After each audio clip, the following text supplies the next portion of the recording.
So back, of course, we're talking FF7, we're talking Rebirth. We're here to look at least like one sort of Game Informer interview kind of question thing involving like the Dyne segment, and potentially like Kitase was one that I think to be cut from Rebirth. I think this is how we're all kind of interpreting the interview.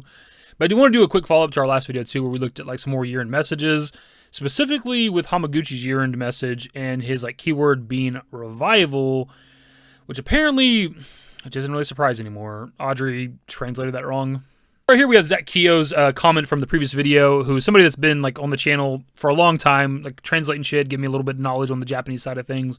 I trust his input on like translation shit infinitely more than Audrey's, especially these days, the last like year or two of Audrey's translations. We're not going to read all this. You can pause if you want to, or you can go look at the pinned comment on the previous video. I mean, it's technically my fault for using her in a video at all, of course, but it's also her fault for not being able to translate things accurately. But usually when we use Audrey in a video, I'm kind of like negative. I'm always like, well, you know, she's inconsistent. We'll use her as a translation, but I don't know how accurate this is, that kind of thing. But I didn't do that in the previous video. And part of that was because the video before our last video, I was kind of negative when I was talking about like Zach and like Aerith stuff in interviews all the time. I was kind of like, it seemed like I was in a bad mood that video. And I was like, I don't want to be the kind of guy that makes like negative videos if I can avoid it. And I actually recorded a part with our previous video talking about the possibility of Audrey translating the shit inaccurately, but I took it out. I was like, let's make this a kind of positive video if we can. And it seems like I should have left that shit in the video. I'll play a clip. I wonder when it comes to Hamaguchi's keyword, if there's like a translation thing there potentially, just because obviously Japanese is kind of hard to translate into English. It's all about like context and how you're using the word. Would determine what it's supposed to be in English or whatever. And revival and rebirth aren't too different. So I wonder if there's like a possibility if like somebody else were to translate this in a different way. As you can see, I didn't even like finish getting like a good recording of that. I did like one or two takes of it, and I was like, yeah, let's just leave this out. Let's just skip this for this video. And it bit me in the ass. And just in the future, I guess, if Audrey's the only one doing translations of some stuff, we'll just probably not use her as a reference anymore. Probably just not use her as a reference at all if we can avoid it at this point. Kind of sucks because I want to be like on top of like the latest information, and she is generally like translating stuff like pretty rapidly, at least faster than some people on Twitter.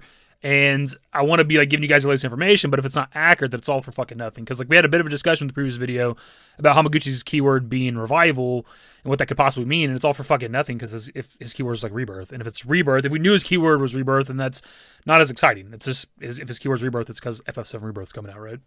Anyways, let's hop right into this like Corel Prison Dyne segment stuff from the Game Informer article, which I have multiple people tag me in, which I appreciate. Hell yeah.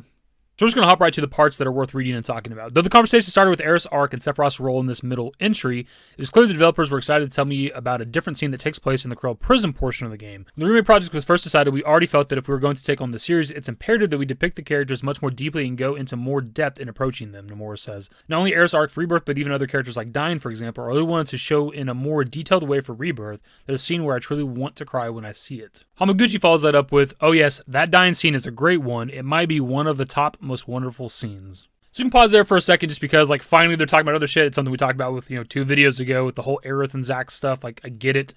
They're important. They're pivotal moments and characters when it comes to the story, but I want to talk about some other shit. I want to see some other shit. And I even say with this, like it initially started with them talking about Aerith's arc and then it trailed off into the Corel Prison Dyne stuff. But it's like, finally, we're getting something else. Like, I don't want you to spoil some shit for me. I mean, we know basically what's supposed to happen with the Dyne stuff, but like, at least they're talking about something else. Fucking finally. Apparently it's a very emotional scene to the point that it has Nomura wanting to cry at least at one moment. I said it plenty of times on the channel. I mean, there's a reason some people are tagging me in tweets involving this, because it's my favorite moment from OG FF7. It's a lot of people's favorite moment. For some reason, it stuck with me. I don't know why. Even at the young age where I couldn't even really fully interpret everything that's being said in that scene, it has stuck with me. Maybe it's because the first time I've seen like a fictional character kill themselves, watch them throw themselves off the cliff. I don't know. The revelation of like him being friends with Barret, but also Marlene's dad. There's just a lot of that moment that stuck with me throughout my entire life. It's always been my favorite moment as far as I can remember. So it's always been like this benchmark for me when it comes to the remake project. Like I loved the remake. I was excited for remake part 2 and part 3, but it's like when we get to part 2, when we get to the fucking Corel Prison, the Dyne segment, how they handle that is very, very important to me. And apparently it's going to be emotional, which I love. I want to fucking cry, dude. As I've also said in the past, while I am like at heart kind of a purist when it comes to FF7, I do welcome change and welcome new stuff. And there's a world where I'm not mad if Dyne doesn't like die or kill himself or whatever. There's another universe where I wouldn't mind Dyne getting to live and at least see Marlene, like from, like I've said before, like from a distance, maybe travels to Midgard, travels to Calm, sees her, what she looks like IRL these days, and then fucks off and we never see him again. And like, that's fine. It's an emotional ending, but a positive ending, right? He doesn't have to kill himself. But then they showed us in the trailer that he at least sees a picture of Marlene, which is something I never would have anticipated. So I don't know how they're going to do it now. I don't know if that's a possible change they could do, like him surviving this time, or maybe he sees that picture of Marlene and that enrages him more than it did in the original game and he still wants to fight Barret. I don't know when that scene's taking place. Is it before the fight with Barret? Is it after the fight with Barret? That remains to be seen, right? But we do know that this time around, at least he gets to see Marlene. Something else I've talked about somewhat recently is that I want them to do a follow-up to Dyne giving Barret Eleanor's pendant, right? After you beat him in the boss fight, he throws it to Barret, Barret catches it, he's supposed to give it to Marlene. We've never like had anything on that. Even like I pulled up Advent Children just to see if like I misremembered or not, to see if like maybe within that movie when we see Marlene she's wearing a pendant and she's not. And that seems like such a fucking missed opportunity. Why would you not have her doing that? Like how much better would that have been like if you fire up like Advent Children and you see like Marlene throughout the movies like wearing a pendant. It was Dyne's, it was Eleanor's, right? I don't know why they wouldn't do that. That's just ridiculous to me. But I hope that when it comes to remake project, whether Dyne lives or dies, whatever, that we give that pendant to Marlene and we see her throughout the rest of the remake project wearing it. Obviously, when it came to the original FF7, we don't have that moment because we never go back to see like Marlene, go back to Calm, go back to Midgar, whatever. So there's never an opportunity there. But obviously, post FF7 with Advent Children and stuff, Barret has that opportunity. So it's like it's kind of weird they didn't follow up on that. It seems like they just kind of forgot about Dyne. Assholes. Within Rebirth, the characters that we all have come to know and love are depicted quite fully and in depth, Nomura says. For me, that character from Corel Prison was quite memorable. I'm not sure if players remember him, but everywhere players go, there will be characters like that who we remember from the original game that are depicted in more detail. I find it kind of crazy that Nomura's not sure if like the players would remember Dyne or the Dyne segment. Like putting aside that it's my favorite segment and other people's favorite segment, most people that play the game are emotionally impacted by that scene. That's like one of the most devastating scenes in the entire FF7 story. So it's like, it's crazy that you would think that people like may have forgotten Dyne. Like, what the hell? How dare you? And this is where things get a little bit spicy. While Nomura loves that scene, Kitase was surprised the original version, as drafted by scenario writer Kazushika Nojima, made it into the final game. When we first received that scenario from Nojima-san, specifically that Corel Prison scene that Nomura-san mentioned, I initially thought we could cut this out or change it. I thought certain scenes could be cut, but hearing Nomura-san and Hamaguchi-san's opinions on how they want to keep this, I conceded. But when you see it all come together, the final product and that scene, especially the Dyne scene, I think, wow, this is amazing. It's crying worthy. I feel glad it's in there. So before we hop right into this, I wasn't sure, and I'm still not 100% if they're talking about like the Dyne segment in Rebirth, or if they're talking about with OGFF7, if Kitase was wanting to cut the Dyne segment or change some of it. But if they're talking about Rebirth, and Kitase was wanting to change some of the shit or cut some of the Dyne stuff with the Corel Prison stuff, it's the most asinine fucking thing I've ever heard.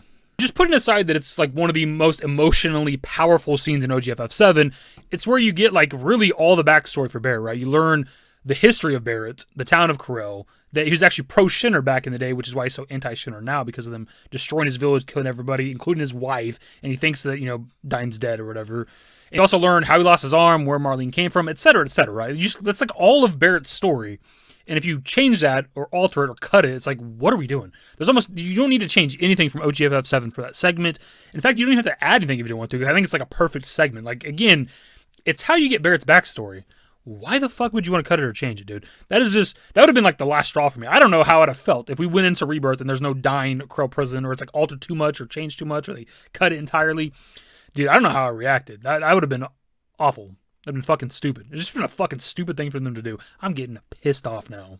Actually, on the topic of like adding stuff to like the Corel Prison things, we have talked about in the past that like I personally want like almost a calm flashback for Corel, like with the original Corel. I want to like actually walk around as like Barret with 2 arms and like cool Dyne before it's like crazy, and get to walk around and see what the town of Corel kind of looked like, but also get to see Barret's wife, right? We've never seen Myrna or Myrna, however you say her name, but also Eleanor, right? Get to see what she looked like and stuff like that. And get to see baby Marlene, all that shit. Like I want to see all that, dude.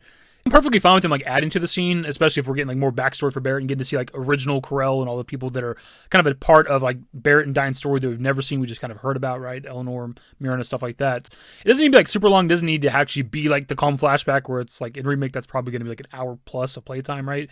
It can just be like a 10-15-ish minute like thing where you're like just getting to travel around and like play Barret's backstory essentially. It's just kind of crazy to think that apparently if Kitase could have his way, that we'd have had the Dyne segment cut or altered or cut entirely or parts of it cut or however they were going to do it, or however we wanted to do it. Like that is just crazy to me. As somebody who worked on and played the OGFF7, you think you would know how important that segment is just to the character of Barret alone. Just Barret alone, not even what the fan response might be. Just the character of Barret, Why would you change that shit? It's kind of crazy because like a lot of people credit Nomura for like all the crazy new stuff that you have with the remake project, right? Because it's Nomura, Kingdom Hearts, the craziness, Chapter 18, all that shit. And I don't know how much influence Nomura had on Chapter 18, but it's actually like Nomura and I think other devs, maybe Hamaguchi, whoever, were wanting to do more of like a one-to-one remake, and it's actually Kitase, the one who's wanted to like add a bunch of shit and do new stuff when it comes to the remake project, and apparently to the point that he wanted to fucking change shit from OG FF7. Very important stuff. So what the fuck? I mean, pretty much the video, my dudes, of course, pass off to you guys. What are your thoughts on the possibility of them changing, altering, cutting, whatever, the Dyne Corel Prison segment, or at least Kitase, like the possibility of that being a thing? Like, how would you have felt? Even if it's not like your favorite segment from OG FF7, what would your response have been if they did that shit, man? Anyways, that's the video. Subscribe to if you guys are new. Social network in the description below. Follow me on Twitter, @YT. That's it. Bye. What if I punched it for real, dude? That'd suck. Used to care what people thought, but now I care more, and nobody out here's got it figured out. So therefore, I've lost all hope of a happy ending, depending on whether or not it's worth it. So insecure, no one's perfect. We spend it with no shame. We blow that like Coltrane. We in here like Rogaine, or leave it like Cobain.